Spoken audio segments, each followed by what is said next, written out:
თქვენ გსურთ იყოთ დაცული. ჩვენ გირჩევთ რა არის ამისთვის საჭირო. ჩვენ საუბრობთ კანონზე. ყოველ ოთხშაბათს 13 საათსა და 10 წუთზე ეთერში კანონის დროა. თქვენს პრობლემებს პროფესიონალ იურისტებთან ერთად განიხილავს ჟურნალისტი თამარ აბრამიშვილი. კანონის დროა. დღეს ოთხშაბათია, პირდაპირ ეთერში ბრუნდება გადაცემა კანონი. მე ჟურნალისტი თამარ აბრამიშვილი ვარ. არასამთავრობო სექტორი დაგეგმილ საკონსტიტუციო ცვლილებებს აპროტესტებს. მესამე სექტორისთვის საარჩევნო სისტემის ახალი მოდელია მიუღებელი. რა შენიშვნები აქვს ახალგაზრდა იურისტთა ასოციაციას? ამ შეკითხვებს უპასუხებს საარჩევნო პროექტების კოორდინატორი ლელა ტალიური. მოგესალმებით, კალბდან ლელა, დიდი მადლობა, რომ ხართ ჩვენი გადაცემის სტუმარი. მოდით პირველ რიგში დავიწყოთ საუბარი. რა არ მოგწონთ თქვენ კონკრეტულად საარჩევნო სისტემასთან დაკავშირებით გაქვთ შენიშვნები? რა არის ისეთი საკითხი, რომელიც თქვენთვის კატეგორიულად მიუღებელია და რომელსაც აპირებთ, რომ ყველა ტრიბუნაზე გააპროტესტოს, რაც კი არასამთავრობო სექტორისთვის არის ხელმისაწვდომი? მოგესალმებით კიდევ ერთხელ, მივესალმები თქვენს მსმენელს. საქართველოს ახალგაზრდა იურისტთა ასოციაცია მონაწილეობდა საკონსტიტუციო კომისიის მუშაობაში, როგორც წევრი, რომელმაც შეიმუშავა კონსტიტუციაში ცვლილებების შეტანის პროექტი, თუმცა საბოლოო ვერსიას, რასაც მიიღო ამ პროექტმა, ჩვენმა ორგანიზაციამ ხარი არ დაუჭირა. ერთ-ერთი იყო ჩვენი ორგანიზაცია, რომელმაც ხარი არ დაუჭირა. კონკრეტულად ჩვენ ყველაზე დიდი წუხილი გვაქვს საარჩევნო სისტემასთან დაკავშირებით და იმ მოდელთან დაკავშირებით, რომელიც ხელისუფლებამ შემოგვთავაზა. ეს ვერსია ითვალისწინებს საპარლამენტო არჩევნების ჩატარებას პროპორციული საარჩევნო სისტემის. მიუხედავად იმისა, რომ პროპორციული საარჩევნო სისტემა არის ის სისტემა, რომელსაც ჩვენ და არა მხოლოდ ჩვენ, ძალიან ბევრი ორგანიზაცია და საერთაშორისო ტრიბუნებიდანაც მათ შორის იყო მოწოდებები წინა წლების განმავლობაში, რომ სისტემა უნდა შეცვლილიყო და პროპორციული შეიძლება ყოფილიყო ერთ-ერთი ყველაზე უკეთესი, მათ შორის გავიხსენებდი ევროსაბჭოს რეზოლუციას 2014 წლის 1 ოქტომბრის. მიუხედავად იმისა, რომ ეს პროპორციული სისტემით იცვლება, არსებული შერეული მოდელი, ანუ შერეული მოდელი რას ნიშნავს? დღეს მოქმედი კანონმდებლობით საქართველოს პარლამენტი აირჩევა 150 დეპუტატი, ნაწილი მაჟორიტარული საარჩევნო სისტემით და ნაწილი პროპორციული საარჩევნო სისტემით. შემოთავაზებული ვერსიით უნდა მოხდეს 150-ვე დეპუტატის არჩევა პროპორციული საარჩევნო სისტემით, ანუ პარტიული სიებით. რაც კარგია, მაგრამ აი ამ სიკარგეს აკნინებს ის დათქმა, რომელიც ჩადებულია ამ ვერსიაში, კერძოდ ის, რომ გამონაწილებელი მანდატები, ანუ იმ პარტიების ხმები, რომლებიც 5%-იან ბარიერს ვერ გადალახავენ და ვერ მოხვდებიან პარლამენტში და რომელთა სასარგებლოდაც ქართველი ამრჩეველი გააკეთებს არჩევანს, მიეკუთვნება პირველ ადგილზე გასულ პარტიას, ანუ იმ პარტიას, რომელიც მოხვდება პარლამენტში 5%-იან ბარიერს გადალახავს და პარლამენტში მოხვედრილ პარტიებს შორის ყველაზე მეტ ხმას მიიღებს. ანუ მას მიეკუთვნება ალტერნატივოთ აი ეს ხმები, რომელიცაც ჩვენ დაკარგულ ხმებს ვეძახით და რომელიც არის გაუნაწილებელი მანდატები.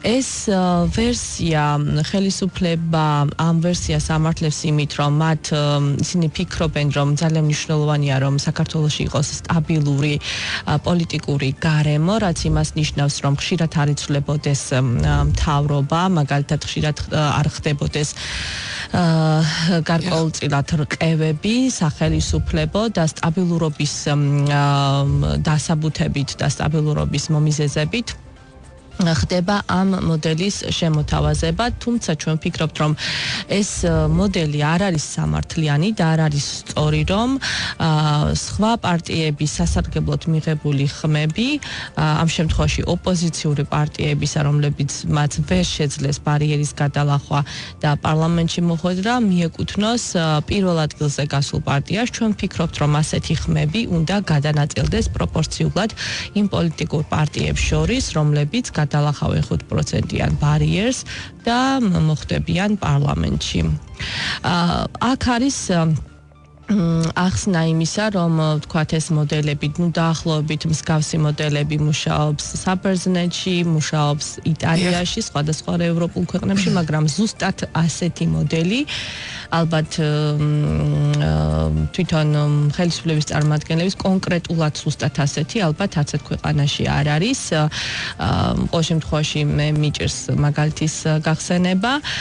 ჩვენ შევთავაზეთ საკონსტიტუციო კომისიას ორი მოდელი ეს თავაზებაზე მოგვიანებით ვისაუბროთ. მანამდე მინდა გითხრათ, თქვენი ხელმძღვანელი იმყოფებოდა ბერლინში და ვენეციის კომისიის პირველადი შეფასება, რაც მოვისმენთ, არის ის, რომ მათ არ აქვთ განსაკუთრებული შენიშვნები საარჩევნო სისტემასთან დაკავშირებით და ხელისუფლება არ ელოდება ვენეციის კომისიისგან კრიტიკული შინაარსის დასკვნას, რომელიც უკვე ცნობილი არის 16 ივნისს უნდა გამოქვეყნდეს.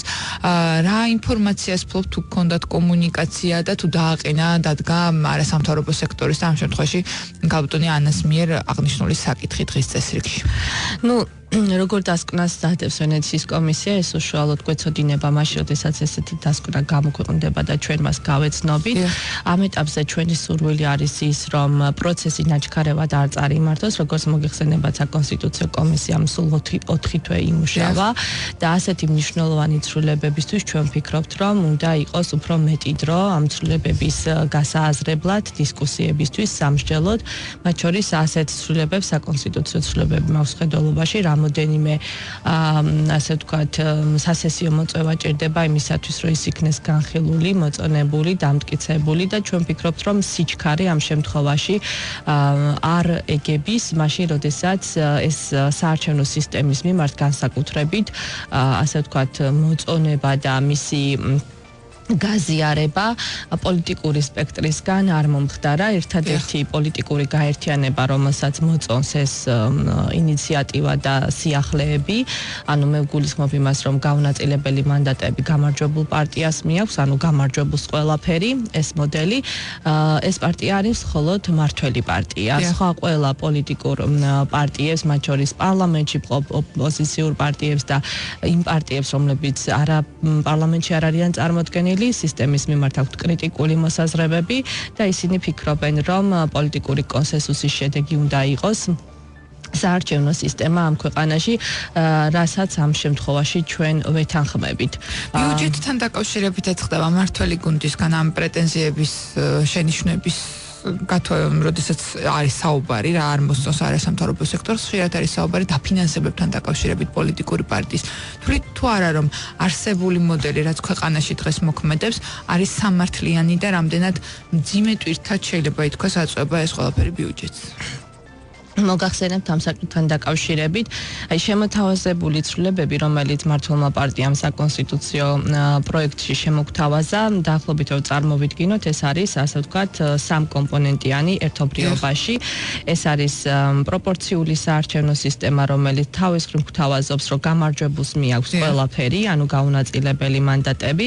ეს არის 5%-იანი ბარიერი, რომელიც დღესაც არსებობს იმისათვის, რომ პარტიამ ეს ბარიერი უნდა გადალახოს და მოხდეს პარლამენტში შენარჩუნდება და ამავდროულად დღეს არსებობს საარჩევნო ბლოკების შექმნის შესაძლებლობა პოლიტიკური პარტიებისათვის და ამ შემოთავაზებული ცვლილებებით საარჩევნო ბლოკების შექმნის შესაძლებლობა აღარ იქნება. ანუ ხელისუფლება ამბობს, რომ პოლიტიკურმა გაერთიანებამ მხოლოდ ინდივიდუალურად უნდა მიიღონ მონაწილეობა არჩევნებში და მათ არ ექნება შესაძლებლობა დაბლოკდნენ კოალიციების შექმნან და წინასაარჩევნო კამპანიაში, როგორც ბლოკებმა ასე მიიღონ მონაწილეობა. ამ სამივე კომპონენტის გათვალისწინებით, ბარიერი, ბლოკები და გამარჯვებულს მიაქვს ყველაფერი, ჩვენ ვფიქრობთ, რომ შემოთავაზებულია ისეთი მოდელი, რომელიც არ უწყობს ხელს საქართველოში პოლიტიკური პროცესების და პოლიტიკური პლურალიზმის, ანუ პოლიტიკური მრავალაქტორიანი და მრავალპარტიული დემოკრატიის განვითარებას და ორიენტირებულია უფრო ჩაკეტილი სისტემისაკენ, როდესაც მხოლოდ ძლიერი პარტიები და ფაქტიურად ცენტრალიზებული მოდელი იქნება, როდესაც ერთი დომინანტი პარტია იქნება და ფაქტიურად ის იქნება წამყვანი პოლიტიკურ ველზე. ჩვენ ვფიქრობთ, რომ ხა რატომ ხდება ასე? მაგალითად, საარჩევნო ბლოკების შემთხვევაში ხელისუფლება ამბობს, რომ საარჩევნო ბლოკების გაუქმებით მოხდება პირიქით ინსტიტუციური ხელშეწყობა პოლიტიკური პარტიებისთვის, ვინაიდან პარტიები ვეღარ გაერთიანდებიან ერთმანეთთან და იფიქრებენ იმაზე, რომ თვითგაძლიერდნენ. და რა ერთმანეთთან კომუნიკაციით გაწლიანენ, თუმცა ამ მოსაზრებას ჩვენ ვერ გავიზიარებთ, იმიტომ რომ საქართველოში პოლიტიკური კონტექსტის გათვალისწინებით არსებობენ დაბალ რეიტინგული პარტიები, რომელთაც ძალიან ბევრი პოლიტიკური პარტია არის, ვისაც არ ეზარება ფაქტიურად შეიძლება ითქვას პოლიტიკურ პარტიას ქმნის ამ ქვეყანაში. გასაგებია, მაგალითად 20 კვალიფიციური საარჩევნო სუბიექტი ყავს საქართველოში, ანუ 20 პოლიტიკური გაერთიანება, რომლებმაც ინდივიდუალურად თუ ბლოკის შემადგენლობაში გადალახეს ბოლო ადგილობრივი და ბოლო საპარლამენტო არჩევნების შედეგების მიხედვით 3%-იანი ბარიერი და მათ მოიპოვეს სახელმწიფო ბიუჯეტიდან დაფინანსების მიღების უფლება.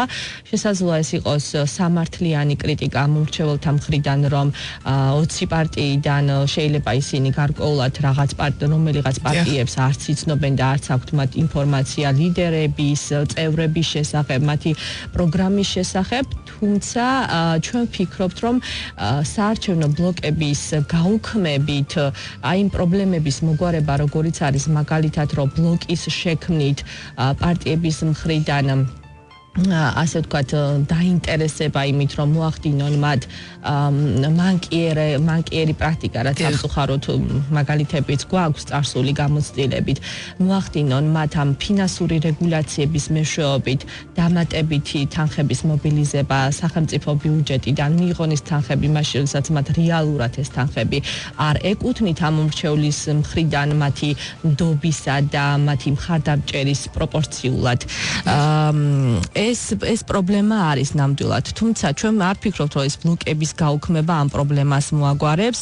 ჩვენ ვფიქრობთ, რომ ბლოკები არის ძალიან მნიშვნელოვანი ინსტრუმენტი იმისათვის, რომ პარტიები გაერთიანდნენ და დაბალ რეიტინგულმა პარტიებმა შეძლონ ერთმანეთთან კომუნიკაციით, განსაკუთრებით რომელსაც საერთო იდეოლოგიურად საერთო ამორჩეველი შეიძლება ყავდეთ გადალახონ ბარიერი და მოხვდნენ პარლამენტში. ჩვენ ვფიქრობთ, რომ პრობლემა იმისა, რომ თქვათ არ მოხდეს ფინანსური რეგულაციები თუ კანონო მანიპულაციები, გამოსავალი არა ბლოკების გაუქმება, არამედ კანონმდებლობის ჩანაწერების გასწორება, რომელიც გარკვეულწილად პრობლემურია და ამ გზით შეიძლება ამ პრობლემის მოგვარება. უშუალოდ მე ვსაუბრობ მოქალაქე და პოლიტიკური გაერთიანებების შესახებ საქართველოს ორგანულ კანონზე, რომელიც 30-ე მუხლი მაგალითად მოიცავს ინფორმაციას და რეგულაციებს კონკრეტულად ფორმულაზე, რომელიც წინასწარ არის დადგენილი და რომლის მიხედვითაც პოლიტიკური გაერთიანებები წლიდან წლამდე იღებენ საბიუჯეტო დაფინანსებას და არც თუ ისე მცირე დაფინანსებას. დამატებით დაფინანსებას ისინი ასევე იღებენ CSKO-სთან არსებული სწავლების ფონდიდან, ტრენინგებისა და სხვა ასეთი ღონისძიებებისათვის და ცალკე პარტიები ასევე სხვა პრივილეგიებსაც და ბონუსებსაც იღებენ, როგორიც არის მაგალითად უფასო სარეკლამო დრო, როგორიც არის მაგალითად საარჩევნო ადმინისტრაციაში კომისიის წევრი და ამ წევრის დაფინანსება ბიუჯეტიდან, წარმომადგენლების დაფინანსება ბიუჯეტიდან, ასევე სხვა ასე ვთქვათ პრივილეგიები, რომელიც შეიძლება მათ ჰქონდეთ და ჩვენ ვფიქრობთ, რომ ამ შემთხვევაში ყველაზე მნიშვნელოვანი არის, რომ ბლოკის შექმნა პარტიისთვის არ იყოს თვითმიზანი იმისათვის, რომ მან ბიუჯეტიდან მიიღოს უფრო მეტი დაფინანსება, ვიდრე რეალურად მას ეკუთვნის და ეს რეგულაციები გასწორდეს. ჩვენ ვართ ამისი მომხრეები, მაგალითად გასწორდეს იმგვარად, რომ საარჩევნო ბლოკი თავისი სტატუსით გაუთანაბრდეს პოლიტიკურ პარტიას, რას გულისხმობ. დღეს მოქმედი კანონმდებლობით საარჩევნო ბლოკი და პოლიტიკური პარტია, რომელიც ორივე მაგალითად მონაწილეობას იღებს წინასაარჩევნო კამპანიაში და არჩევნებში, უფლებრივად ერთმანეთის ტოლი არ არის. ანუ ინდივიდუალურად პოლიტიკურ გაერთიანებას ეკუთვნის ერთი პორცია, მაგალითად ბონუსი ან პრივილეგია ან რაღაც უფლება, მაგალითად კომისიაში წევრის ყოლის უფლება და ჩვენ გვერდით გვაქვს საარჩევნო ბლოკი, რომელიც მოიაზრებს, რომ მასში გაერთიანებული ერთზე მეტი პარტია, ორი და მეტი პარტია და მაგალითად ამ ბლოკს გამარჯვების, ანუ მეტი დაფინანსების და შედეგების მიხედვით და შემდეგ უფრო მეტი დაფინანსების მიხედვით ეკუთვნის იმდენივე წევრი თუ მან გაიმარჯვა რამდენიც პარტიაც არის კომისიაში. ჩვენ ვფიქრობთ, რომ აი პროპორციით და უფლებებით ეს პორციები უნდა გათანაბრდეს და საარჩევნო ბლოკს იგივე პორცია.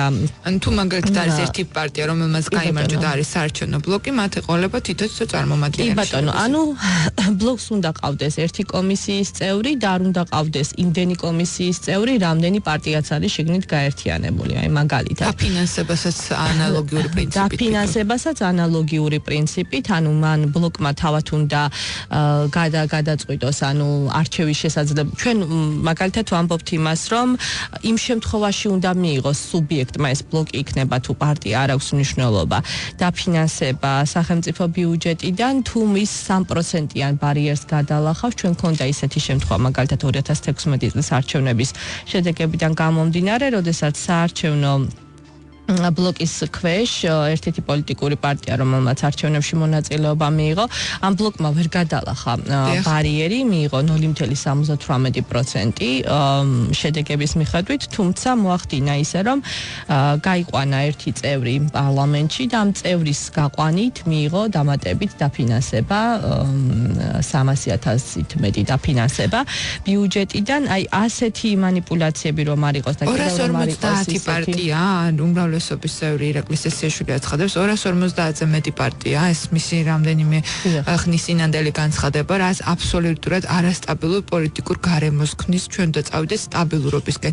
ანუ შესაძლოა ხელისუფლება ამ ცვლილებების სიმპტომ გეგმავდა, რომ 250 პოლიტიკური პარტია, რომელიც ბლოკებს თემას ვეღარ შექმნის და დაფინანსებებზე ექნება პრობლემები, დაკარგავს უკვე ამდენი პოლიტიკური პარტიის არსებობა ქვეყანაში. ჩვენ ვფიქრობთ, რომ ეს გამოსავალი არ არის. ერთი პარტიები რო არსებობენ, ეს არის უბრალოდ რეგისტრაციის მაჩვენებელი, ანუ ეს პარტიები რეგისტრირდებიან იუსტიციის სამინისტროს დაქვემდებარებაში არსებულ სიბში, ანუ ეს არის მათი უფლება, პარტიის შექმნის, დაფუძნების და პოლიტიკური საქმიანობის უფლება, რომელსაც კონსტიტუციით გარანტირებულია და ჩვენ ვერავის ვერ აუკრძალავთ, თუმცა აი ამ 200-ზე მეტი პარტიიდან, მაგალითად 2016 წლის არჩევნებში სულ 25-მა საარჩევნო სუბიექტმა მიიღო მონაწილეობა საპარლამენტო არჩევნებში. აქედან იყო 19 დამოუკიდებლად მხოლოდ პოლიტიკური პარტია, ინდივიდუალურად რომ მიიღეს მონაწილეობა და 6 საარჩევნო სუბიექტი იყო ისეთი, რომელმაც ბლოკის სტატუსით მიიღო მონაწილეობა.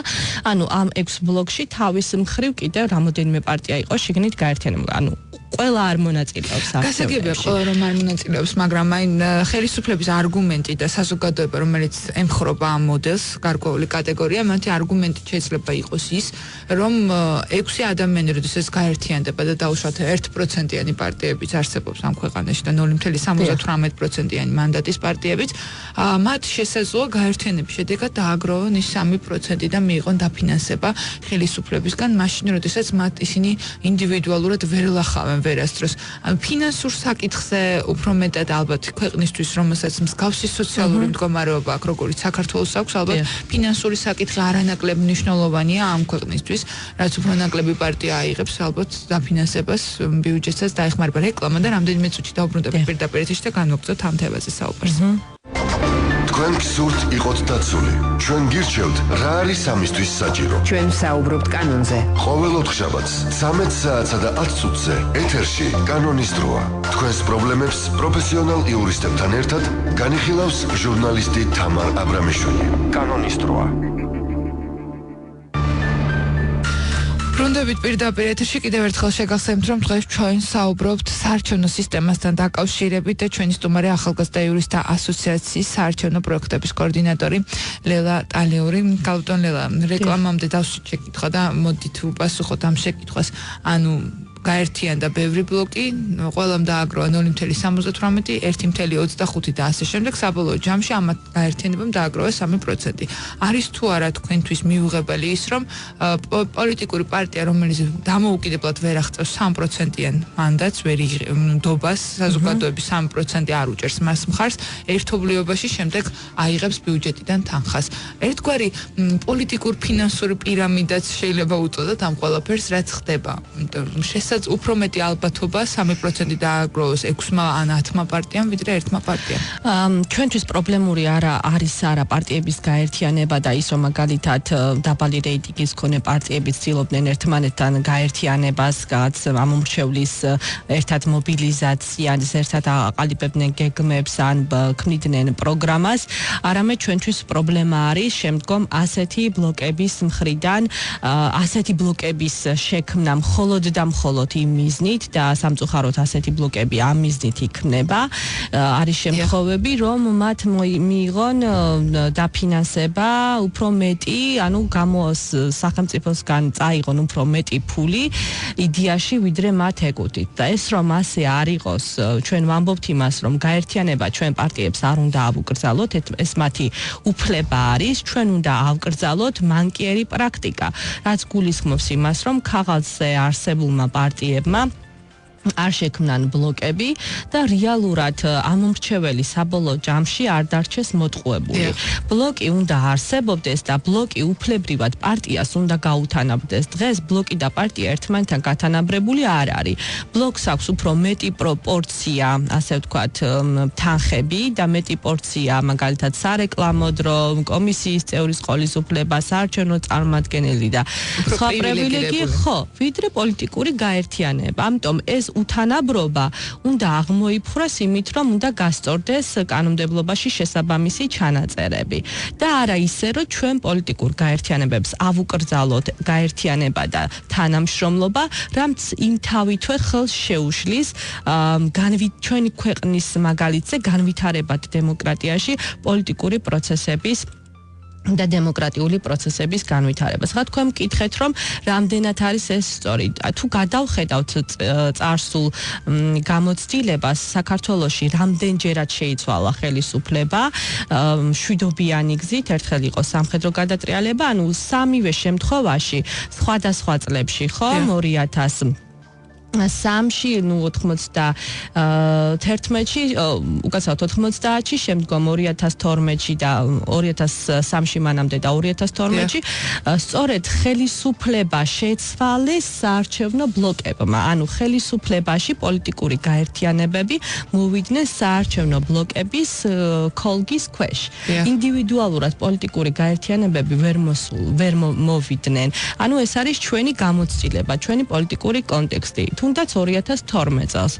ალბათ რომ არ ყოფილიყო საარჩევნო ბლოკების შექმნის შესაძლებლობა, ის პოლიტიკური გაერთიანებები, ანუ 6 პოლიტიკური გაერთიანება, რომელიც მაშინ ქართული ოცნების ქვეშ გაერთიანდა, ანუ ერთი ქოლგის ქვეშ საარჩევნო ბლოკის სტატუსით, ალბათ გაუჭირდებოდათ ცალ-ცალკე აი ამ პოლიტიკურ გაერთიანებას, რომლებიც გაუჭირდებოდათ, თუმცა ამაზე არის საუბარი.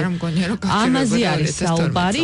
ქართული ოცნება სწორედ არჩევნებამდე 2012 წლის ოქტომბერში იყო 1 ოქტომბერს და მაისში და აპრილში დაფუძნდა, რამოდენიმე თვის დაფუძნებული პარტია იყო და სხვა პარტიები მიუხედავად იმისა, რომ თქვათ იყვნენ, თქვათ უფრო ადრე დაფუძნებულები და გამოცდილებაც ჰქონდათ საკმარისი, მიუხედავად ამისა, ცალ-ცალკე ალბათ მათ გაუჭირდებოდათ, რომ 5%-იანი ბარიერი გადაელახათ და კონკურენცია გაეწიათ მაშინდელი მმართველი პარტიისთვის, ანუ ჩაენაცვლებინათ ცალკე აღებულებს.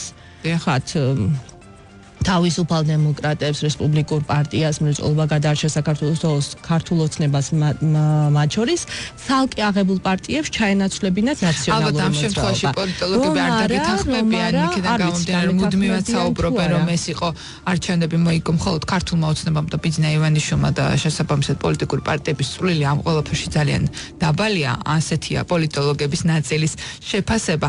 ამიტომ საფრთხე რა არის ამ ყველაფერში არის ის, რომ ხელისუფლება ვეღარ შეიცვალოს? მე გითხრათ ისო სამივე შემთხვევაში და არა მხოლოდ 2012-ში ბლოკებმა გაიმარჯვეს არჩევნებში, ბლოკები მოვიდნენ და ხელისუფლების ჩანაცვლება ბლოკებმა შეძლეს მხოლოდ. ეს არის ჩვენი გამოცდილება და შესაბამისად ჩვენ არ ვართ იმ ტიპის დემოკრატიები, რომ ბლოკები არ გვჭირდებოდეს, პოლიტიკურ გაერთიანებებს არ ჭირდებოდეთ ერთმანეთთან კომუნიკაცია, რომ ასე ხელაღებით გავაუქმოთ საარჩევნო ბლოკები. უკაცრავად თქვენ შეკითხვაზე, ანუ რას გულისხმობთ? მე ბოლოსკენ ჩვენი გადაცემის დროს ნელ-ნელა იწურება და აუცილებლად მინდა გკითხოთ, თქვენ გაქვთ მომზადებული, მე როგორც ხედავთ, ცალსახად გაქვთ უკვე დეტალურად გაქვთ გაწერილი, რა უნდა შეიცვალოს, რა არ უნდა შეიცვალოს. მთლიანობაში თვლით, რომ ის მოდელი, რომელიც დღემდე მოქმედებს, არის მიუღებელი თქვენთვისაც, ისევე როგორც ხელისუფლებისთვის, თუმცა არც ეს მოდელი არ არის მისაღები. თუ აპირებთ და რას აპირებთ უახლოეს პერიოდში არასამთავრობო სექტორი იმისთვის, რომ ის საფრთხეები, რაზეც თქვენ ამ სტუდიაში საუბრობთ, შეიძლება დაგეთანხმოთ ნაწილი პოლიტიკოსების და პოლიტოლოგების ნაწილი არ დაგეთანხმოთ, თუმცა თქვენ არასამთავრობო სექტორი ხედავთ საფრთხეს ამ ყველაფერში. რას აპირებთ, როგორ ნაბიჯებს გადადგმას აპირებთ იმისთვის, რომ ეს საფრთხე იქნას თავიდან აერთებული? ჩვენ წინადადებები გავაცანით გარკვეულწილ პოლიტიკურ პარტიებს და მინდა გითხრათ, რომ მათ გაიზიარეს ეს წინადადებები, ანუ ეს გულისხმობს იმას, რომ არ გავაუქმოთ ბლოკები, მაგრამ ამის პარალელურად განვახორციელოთ თამდევი საკანონმდებლო ცვლილებები, რომელიც ამ პრობლემას დაარეგულირებს, რომ არ კონდეს მანკიერი გამოყენება კონკრეტულ ჩანაწერებს და რეგულაციებს და ძალიან მნიშვნელოვანია ალბათ, როგორ განვითარდება მოვლენები. მე გულისხმობ იმას, რომ რა დასკვნას დადებს ვენეციის კომისია და შემდგომ ამ დასკვნიდან რას გაითვალისწინებს საქართველოს ხელისუფლება. ჩვენ ვფიქრობთ, რომ თუ დარჩება ყველაფერი ისე, როგორც დღევანდელ კონსტიტუციის პროექტში არის წარმოდგენილი, ანუ გამარჯვებულს მიაქვს ყველაფერი მოდელი, 5%-იანი ბარიერი და ეს ბარიერი არ დაიწევს და ბლოკები ამავდროულად გაუქმდება და აღარ იქნება ამის შესაძლებლობა, ეს მოდელი ჩვენ მიგვიყვანს რაღაც ერთპარტიულ მმართველობამდე, როდესაც პოლიტიკური გაერთიანებები ვერ შეძლებენ მიიღებენ არჩევნებში მონაწილეობას, მაგრამ ვერ შეძლებენ გადალახონ ეს ბარიერი და რეალური კონკურენცია გაუწიონ ამ შემთხვევაში ძლიერ პოლიტიკურ გაერთიანებებს და გარკვეულწილად ეს არის საფრთხე მრავალპარტიული დემოკრატიის ამ განვითარებისა ამ ქვეყანაში.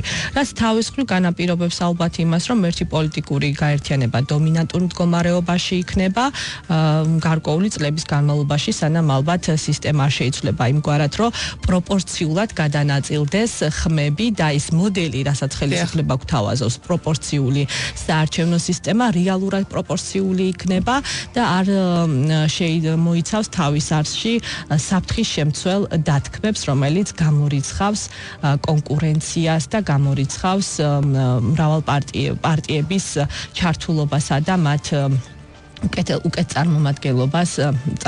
წარმომადგენლობით ორგანოში.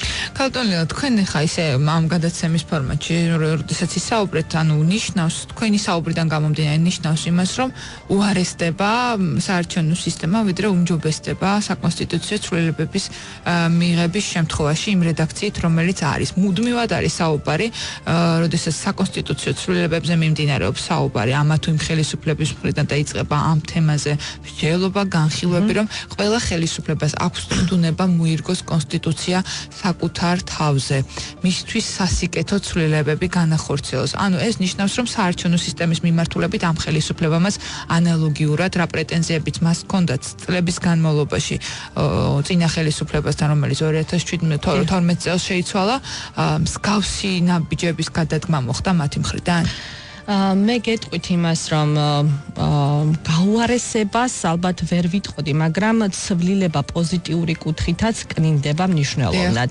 ანუ თუ ავიღებთ იმას, რომ დღეს არსებული შერეული მოდელით, როდესაც 73 დეპუტატი საქართველოს პარლამენტის 150-დან მაჟორიტარული საარჩევნო სისტემით აირჩევა 77 პროპორციული და მაჟორიტარული სისტემის ხარჯზე ხდება ხელისუფლების მმართველი პარტიის მხრიდან მეტი მანდატის მიღება, ვიდრე მას რეალურად ეკუთვნის და ამ პირობებში 2016 წლის არჩევნების შედეგებიდან გამომდინარე ხელისუფლებამ, როდესაც აიღო მმართველმა პარტიამ 48%, მან საქართველოს პარლამენტში მოიპოვა არა ამ 48%-ის ადეკვატური მანდატი, არამედ უფრო გაცილებით მეტი 115 მანდატი მოიპოვა და საკონსტიტუციო უმრავლესობა მიიღო, რაც იყო არაადეკვატური და არაპროპორციული მის მიერ მიღებულ ხმებსა და მოპოვებულ მანდატებს შორის. ანუ ჩვენ ვამბობთ, რომ არსებული სისტემის თავარი პრობლემა არის, რომ ის არის არაპროპორციული. არ ასახავს რეალურად ამ მომრჩეველთა განწყობებს. ამ მომრჩეველმა არ მისცა მმართველ პარტიას უმრავლესობა, ანუ მონაწილეთა უმრავლესობა მას არ დაუჭირა მხარი, 48% აიღო. ამის მიუხედავად მმართველმა პარტიამ აიღო არა უმრავლესობა, არამედ საკონსტიტუციო უმრავლესობა, გაცილებით მეტი. ანუ და შესაბამისად იმ ახალ მოდელშიც, აი ხა პროექტში რაც იწერება და რასაც გვთავაზობს ხელისუფლება, ეს დისპროპორცია სამწუხაროდ ნარჩუნდება. ანუ ჩვენ ხო პროპორციული სისტემით ჩანაცვლება იმიტომ გვინდა არსებული სისტემის, რომ გარკვეულწილად უზრუნველყოს ამან მიღებული ხმების პროპორციულად ასახვა მანდატებში, რომ რასაც პარტია აიღებს, ადეკვატური მანდატები და ადეკვატური ადგილები მოიპოვოს პარლამენტში. ეს შენარჩუნდეს, რომ განწყობები ამ მომრჩევლის ვის უჭერს მხარს ადეკვატურად აისახოს. ამ შემოთავაზებული მოდელით ეს რისკები ისევ ნარჩუნდება. ანუ რა ნარჩუნდება, რომ თუ წარმოვიდგენთ იმას, რომ 5%-იანი ბარიერი იქნება და ბლოკები ვერ იარსებებს და შესაბამისად პარტიებს რეალურად გაუჭირდებათ პარლამენტში შეღწევა, იქნება გაცილებით ბევრი დაკარგული ხმა, ანუ იმ ამომრჩევლის ხმები, რომლებმაც გარკვეულწილად დაუჭირეს ხმები მხარი სხვა პარტიებს და ეს პარტიები ვერ მოხვდნენ და ეს დაკარგული ხმები მიეკუთვნება პირდაპირ მივა მმართველ პარტიას, ანუ პირდაპირ მივა პირველ ადგილზე გასულ პარტიასთან, ხო? ანუ ეს დისპროპორცია ისევ იქნება და პარტია მიიღებს ამას ყველაფერს წაიღებს მოკლედ თვითონ პირველ ადგილზე გასული პარტია და ეს არის სწორედ ის, რომ არსებულის ჩანაცვლება არ ხდება უკეთესი მოდელით. ხდება პროპორციულით კარგია, მაგრამ აი ამ პროპორციულში იმდენი თუ და იმდენი ალტერნატივა არის ქვედა ჩაშლა და ნიუანსი, რომ ეს პრობლემა, რაც დღეს სისტემას აქვს, ეს არაპროპორციული ასახვა ხმებისა მანდატებში, ეს პრობლემა ისევ რჩება. აი ეს არის ჩვენი წუხი. უკაცრავად წუხილი ამასთან დაკავშირებით. თქვენ ახსენეთ ვენეციის კომისიის დასკვნა, რომელიც უნდა გამოქვეყნდეს, რამდენადაც მე ვიცი 16 ივნისისთვის არის დაგეგმილი მისი გამოქვეყნება. რამდენად გაიზიარებს ვენეციის კომისიის არგუმენტებს ხელისუფლება, არსებობს თუ არა მზაობა, იმიტომ რომ კომისიის შემადგენლობაში შედიოდა თქვენი წარმომადგენელიც და როგორი განწყობებია თვითონ კომისიაში საკონსტიტუციაში, ალბათ თქვენთვის ცნობილია. რამდენად მოხდება ვენეციის კომისიის რეკომენდაციების გაათვალისწინება წინა საკონსტიტუციო ცვლილების დროს იყო საუბარი, რომ არ გაითვალისწინეს ვენეციის კომისიის მნიშვნელოვანი რეკომენდაციები, რომელიც იყო და იყო მხოლოდ ფასადურად გარკვეული საკითხების გაზიარება, რომ საბოლოო ჯამში შეგაეკეთებინათ პოლიტიკური შეფასება, რომ გაითვალისწინეს ვენეციის კომისიის რეკომენდაციები. რამდენად გაქვთ მოლოდინი თქვენ, რომ მოხდება? ნუ ვერ გეტყვით, თუ გადავხედავთ პოლიტიკურ განცხადებებს, რასაც აფიქსირებენ მმართველი პარტიის ლიდერები, ისინი ამბობენ იმას, რომ გაითვალისწინებენ, მართალია ამბობენ იმას, რომ არელოდებიან კრიტიკულ მოსაზრებებს, თუმცა ამბობენ იმას, რომ რასაც რეკომენდაციას გაწევს ვენეციის კომისია, ამ რეკომენდაციას გაითვალისწინებს. არ ვიცი, ალბათ ვფიქრობ, რომ სასურველია და აუცილებელიც არის, რომ თუ ვენეციის კომისიას ექნება უარყოფითი დამოკიდებულება აი ამ მანდატების ამგვარ განაწილებასთან დაკავშირებით კონკრეტულად, როდესაც გამარჯვებულს ყველაფერი მიაქვს და არ ხდება ამ გაუნაწილებელი მანდატების სხვა პარტიებზე პროპორციული გადანაწილება, ვფიქრობ, რომ არ გათვალისწინების შემთხვევაში ეს გარკვეულწილად იქნება ქვეყნისათვის არასასურველი, ვინაიდან ჩვენ გვაქვს ამბიციები და განაცხადები, რომ ვართ და უნდა ვიყოთ ევროპის განუყოფელი ნაწილი, უნდა შევიდეთ ნატოში, გვაქვს ამბიცია, რომ ვართ დემოკრატიული სახელმწიფო და ამ დემოკრატიული სახელმწიფოსთვის დამახასიათებელ პროცესებს ვახორციელებთ და ამ გზას ვადგავართ, შესაბამისად ეს ასე უნდა მოხდეს. თუ ასე არ მოხდება, ალბათ პირველ რიგში ჩვენი ქვეყანა დაზიანდება, მათ შორის დაზიანდება ჩვენი პერსპექტივებიც ამ ევროპულ ქვეყნებთან დაახლოებისა და სამეზობლო ასე ვთქვათ გაწევრიანების კუთხით ევროატლანტიკურ სივრცეში.